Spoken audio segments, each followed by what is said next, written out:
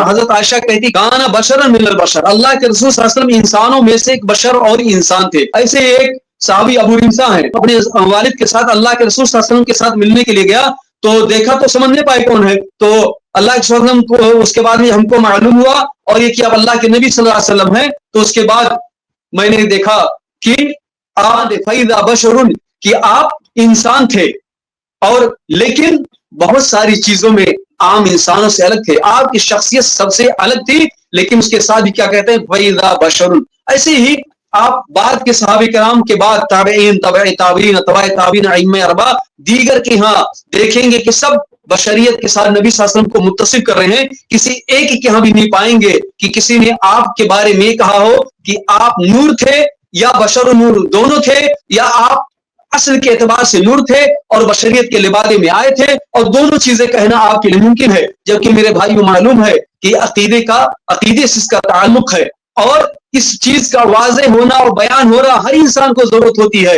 نبی صلی اللہ علیہ وسلم کے زمانے میں صحابہ کرام کو بھی، آپ کے بعد کے تمام لوگوں کو بھی، لیکن نہ نبی صلی اللہ علیہ وسلم کے زمانے میں صحابہ کرام نے اس بات کو سمجھا، نہ آپ کے بعد دیگر ائمہ اربعہ نے اور دیگر سلف نے اس بات کو سمجھا، نہ بیان کیا. عقیدے کی کتاب میں عقیدہ طحاویہ جس کو امام ابو جعفر طحاوی نے لکھی ہے، جن کا انتقال شاید 421 ہجری میں ہوا ہے، اور یہ فقہ حنفی، انہوں نے کہا میں امام ابو حنیفہ صاحبین کے عقیدے کے مطابق لکھ رہا ہوں. اس کتاب میں ایسی کوئی چیز آپ کو نہیں ملے گی. امام ابو حنیفہ کی طرف جو منسوب کتاب فقہ اکبر یا فقہ اوسط اور کتابیں ہیں، ان کے اندر یا جو متقدمین ائمہ حنفیہ ہیں ان کے یہاں، ان میں سے کسی کے ہاں بھی آپ ایسی کوئی چیز نہیں پائیں گے. تو یہ مسئلہ آتا ہے کہ یہ کہا جاتا ہے کہ ہم یہ بات کہتے ہیں دلیل کی بنیاد پر. ہم کو معلوم ہو گیا کہ سلف کے ہاں، صحابہ کرام کے ہاں، تابعین کے ہاں، ائمہ اربعہ کے ہاں، دیگر ائمہ کے ہاں ہم کو یہ ساری تفاصیل نہیں ملتی ہیں. پھر یہ کیا بات ہوئی کہ بعد کے لوگ آئے تو یہ عقیدہ ان کے ہاں ظاہر ہو گیا، ان کو معلوم ہو گیا، اس کا وہ پرچار کرنے لگے اور اس پر دین و عقیدہ کے بنیاد رکھنے لگے، اور بلکہ کفر و اسلام کے درمیان فرق کرنے والی چیز اس کو قرار دیا. جبکہ اس کے بارے میں کوئی بھی تذکرہ ہم سلف اور متقدمین ائمہ کے یہاں نہیں پاتے. متقدمین سے میری مراد پہلی صدی ہجری، دوسری صدی ہجری، تیسری صدی ہجری کے علماء کرام ہیں، ائمہ کرام ہیں. آخر کیا وجہ ہے؟ کیا یہ سارے نصوص، ساری دلیلیں ان کی نگاہوں سے اوجھل تھی؟ بات یہ تھی کہ قرآن و حدیث اور فہم صحابہ کی روشنی میں ان کا عقیدہ یہی تھا کہ اللہ کے رسول صلی اللہ علیہ وسلم بشر تھے، اللہ تعالیٰ نے آپ کو بشر پیدا کیا اور سارے بشری تقاضے آپ کے پاس موجود تھے، لیکن اللہ تعالیٰ نے آپ کو نور بنایا. آپ معنوی اعتبار سے نور تھے، آپ جیسے قرآن کو اللہ تعالیٰ نے نور قرار دیا، اسلام کو نور قرار دیا، اور بہت ساری چیزوں کو نور بیان کیا. چاند کو نور قرار دیا قرآن میں، کیونکہ چاند کے ذریعے لوگوں کو روشنی ملتی ہے اور اجالا ہو جاتا ہے. تو اللہ کے رسول صلی اللہ علیہ وسلم کے آنے سے پہلے دنیا میں تاریکی چھائی ہوئی تھی. اللہ کے رسول صلی اللہ علیہ وسلم آئے تو یہ تاریکی چھٹنے لگی. کفر کی تاریکی، ظلم کی تاریکی، بدعات کی تاریکی، جہالت کی تاریکی، ہر طرح کی سرکشی اور معصیت کی تاریکی چھائی ہوئی تھی، وہ سب کی سب ختم ہو گئی اور ہر طرف رشد و ہدایت کا نور اور روشنی پھیلنے لگی اور سارے لوگ دائر اسلام میں داخل ہونے لگے. اس میں کوئی شک نہیں کہ اللہ کے رسول صلی اللہ علیہ وسلم مینار ہدایت تھے اور مینار رشد تھے، اور اللہ تعالیٰ نے آپ کو نور اور سراج منیر بنایا، جس کے ذریعے لوگوں کو ہدایت دی اور اسلام کی روشنی اور اسلام کی معنوی روشنی جو ہے سب تک پہنچ گئی. اس لیے آپ معنوی نور تھے. لیکن ہم کو کہیں بات نہیں ملتی ہے سلف کے یہاں کہ کوئی کہتا ہو اس بات کو، یہ بات کہتا ہو کہ آپ نور تھے، بلکہ یہ آپ پائیں گے زیادہ کہ آپ نور و ہدایت لے کے آئے، یا اللہ تعالیٰ نے آپ کو نور بنایا تھا اور آپ کے ذریعے لوگوں کی ہدایت کا بندوبست فرمایا. کسی کے ہم نہیں پائیں گے سلف کے ہاں کہ کوئی ایسی بات کہتا ہو کہ کفر اسلام کا مسئلہ ہے، جو اس بات کا اعتقاد نہ رکھے وہ کافر ہے، یا جو یہ اعتقاد نہ رکھے کہ کفر بشر اور نور دونوں کا جو اعتقاد نہ رکھے وہ کافر ہے. حدیث عبد الرزاق کی جو پیش کی گئی اور یہ دکھلانے کی کوشش کی گئی کہ ہم دلائل کے ساتھ چلتے ہیں. آخر یہ سارے دلائل اور جو موجود ان کا تذکرہ کیوں نہیں کیا گیا؟ اس کے ساتھ ساتھ جیسے ہر بات میں بتلانے کی کوشش کی جاتی ہے کہ ہم اس فقہی مسئلے میں اس لیے اس پر ہیں کہ امام حنیفہ کی رائے ہے، صاحبین کی رائے ہے، اور ان کے بعد دیگر ائمہ کرام نے اپنی کتابوں بیان فرمایا ہے. آخر اس کے بارے میں بھی تو اسی کے ساتھ ساتھ کوئی اور دلیل دی جاتی، جبکہ ہم کو معلوم ہے اگر کوئی تقلید کرتا ہے یا تقلید کے وجوب کا قائل ہوتا ہے تو اپنے امام کے قول کو ضرور ذکر کرتا ہے، نہ کہ حدیث اور دلیل. سب سے اہم اور سب سے ضروری اور مقدم چیز جو اس کے نزدیک ہوتی ہے وہ امام اور اس کے اہم ائمہ کا قول ہوتا ہے، جبکہ یہ ساری چیزیں ہم یہاں نہیں پاتے ہیں. عبد الرزاق کی جو حدیث کہی جاتی ہے یہ مشہور کیا گیا کہ حدیث مصنف عبد الرزاق کے اندر موجود ہے. دیکھیے سب سے پہلے جس شخصیت نے کہا کہ حدیث مصنف عبد الرزاق کے اندر ہے، یا جن کے بارے میں کہا جاتا ہے کہ جو نے بات کی مصنف عبد الرزاق کے اندر موجود ہے، وہ قسطلانی رحمہ اللہ ہے، جن کی وفات 923 ہجری میں 10ویں صدی ہجری میں ہوئی ہے. اور جو مواہب اللدنیہ اور ایسے ہی صحیح بخاری کی شرح کے شارح بھی ہیں، الکواکب الدراری ان کی کتاب ہے، بہت مشہور کتاب صحیح بخاری کی شرح میں ہے. امام قسطلانی نے جو مواہب اللدنیہ میں کہا ہے، انہوں نے یہ نہیں کہا ہے کہ حدیث مصنف عبد الرزاق میں ہے. پہلی بات تو ہے انہوں نے کہا عبد الرزاق نے روایت کیا ہے. دوسری بات انہوں نے یہ نہیں کہا ہے کہ عبد الرزاق نے اپنی مصنف میں روایت کیا ہے. تو پہلی بات یہ کون عبد الرزاق ہے؟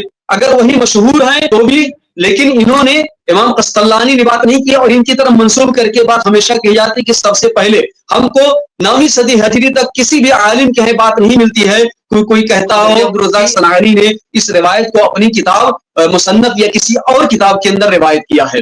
سب سے پہلے یہ شخصیت ہیں، اور انہوں نے جو یہ روایت ذکر کی ہے عبد الرزاق کی طرف منسوب کر کے، یہ بلا سند ہے، پوری سند مذکور نہیں ہے، پوری سند مذکور نہیں ہے. تو مواہب اللدنیہ کے اندر موجود اس سند کی بنیاد پر کوئی چیز نہیں کہی جا سکتی.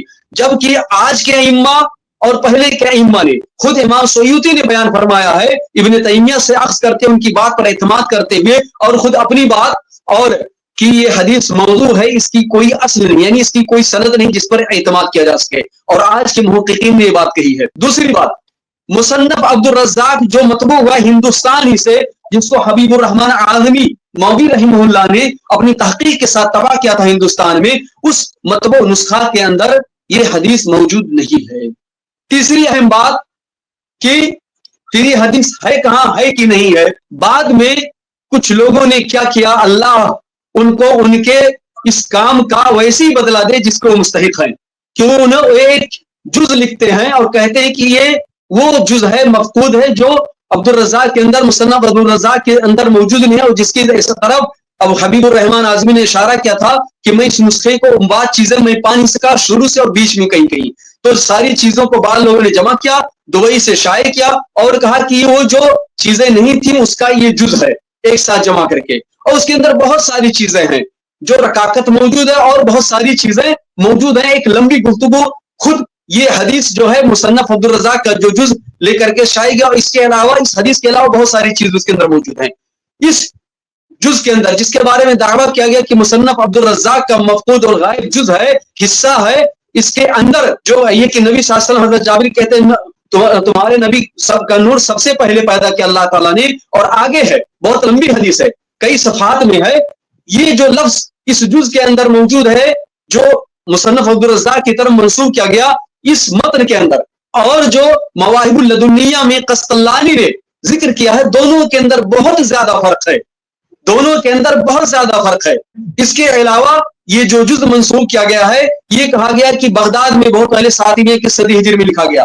اہل تحقیق جب غور کریں گے تو پائیں گے اس کے اندر جو کلمات ہیں، جو مصطلحات ہیں، جو لکھاوٹ اور خط کا انداز ہے، یہ خط عربی نہیں ہے، بغدادی نہیں ہے، بلکہ یہ خط ہندی ہے. اس کے اندر جو مصطلحات استعمال ہوئے ہیں وہ ہندوستانی ہے، جو اس بات کے غماز ہیں کہ یہ جعل سازی ہے، اور اس کے اندر جو چیزیں بیان کی گئی وہ نہیں ہے. اور بالخصوص یہ حدیث مواہب اللدنیہ کے اندر جو الفاظ ہیں اور اس مفقود جز جس کو مصنف عبد الرزاق کی طرف منسوب کیا گیا، دونوں کے درمیان بہت فرق ہے. اس کے علاوہ جب اس متن کے بارے میں غور کرتے ہیں تو بہت ساری چیزیں آتی ہیں. اگر پوری چیز بیان کر دی جائے تو خود دیکھنے والا سمجھ جائے گا کہ یہ چیز اسلام کے مقاصد، اسلام کے مبادیات، اسلام کے اصولوں اور معلوم بنیادوں کے خلاف ہے. اور یہ اس حدیث کے نکارت مغضوب علی النبی صلی اللہ علیہ وسلم ہونے کی بہت بڑی دلیل ہے.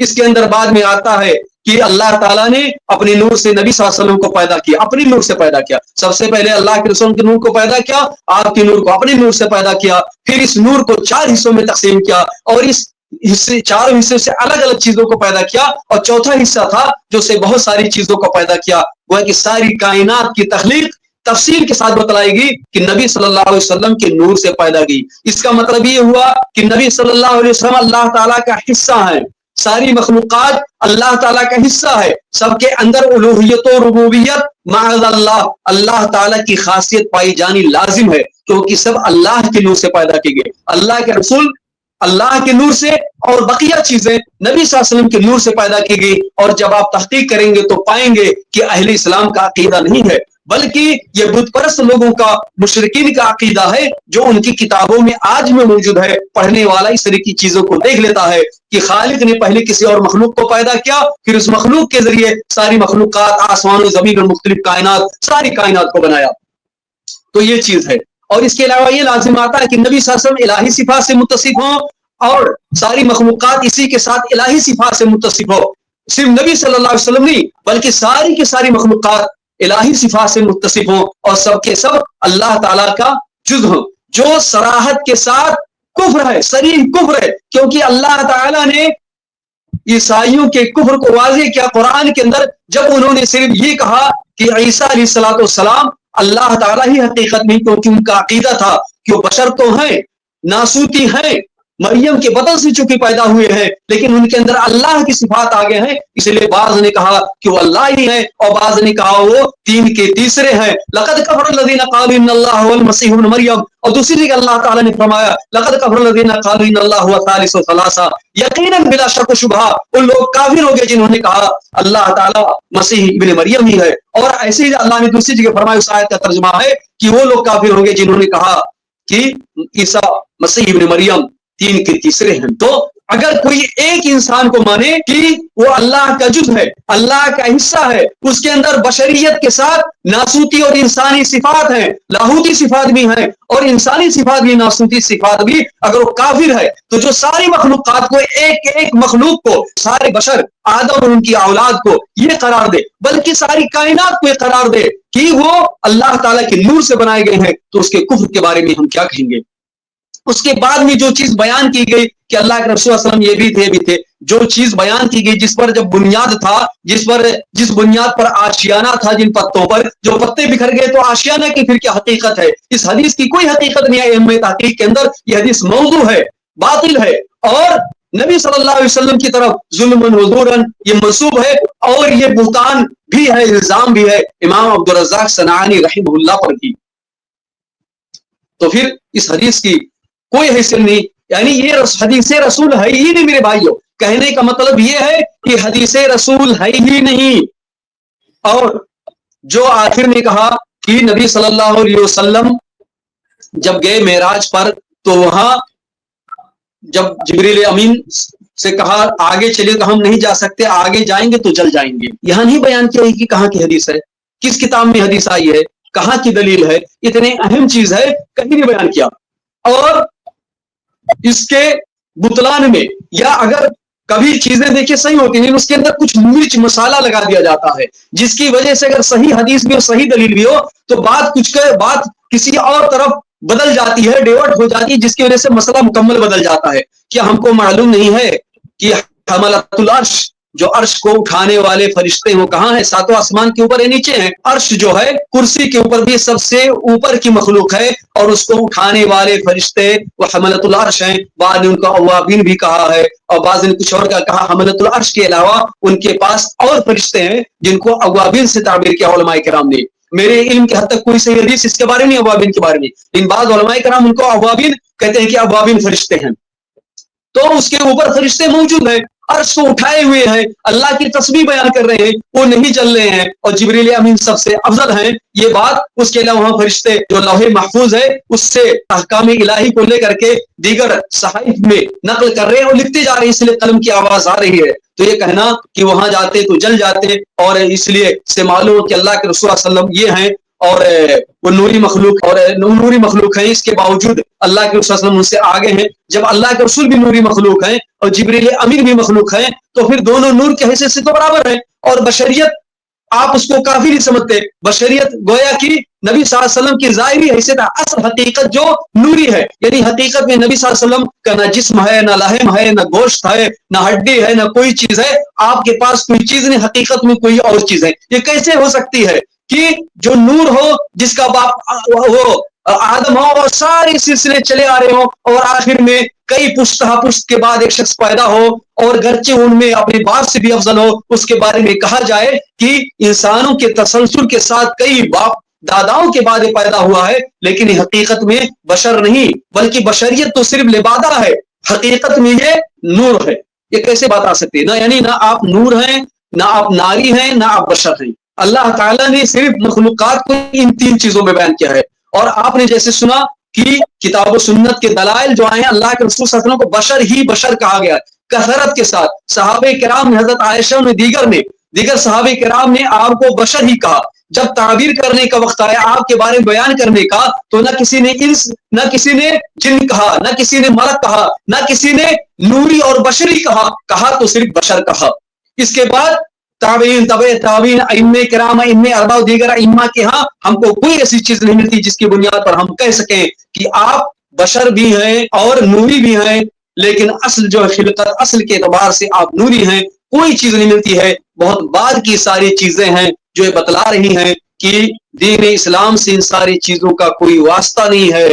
لوگوں نے بعض اسباب کی بنیاد پر اور بعض اور چیزوں کو بتلانے کے لیے، اور چیزوں کو ثابت کرنے کے لیے عقیدہ گڑھا، تاکہ نبی صلی اللہ علیہ وسلم کے لیے بہت ساری چیزیں ثابت کی جا سکیں جو صحیح دلائل کی روشنی میں غلط ہیں، تاکہ عوام یہ سمجھے کہ ہم جو کہہ رہے ہیں وہ صحیح ہے. اور دیگر اور غلو کی باتیں جو نبی صلی اللہ علیہ وسلم کے بارے میں ہم ثابت کرتے ہیں، بیان کرتے ہیں، کہتے ہیں، وہ بھی صحیح ہے. اللہ تعالیٰ سے دعا ہے کہ بارے الہ ہمیں حق بات کہنے کی توفیق عطا فرما، حق بات پر چلنے کی بھی توفیق عطا فرما، حق بات کے لوگوں کو دعوت دینے کی بھی توفیق عطا فرما. اور اس راہ میں اگر کوئی مصیبت ہمارے اوپر آئے تو اس پر بھی صبر اور کرنے اور ثابت قدم رہنے کی توفیق عطا فرما.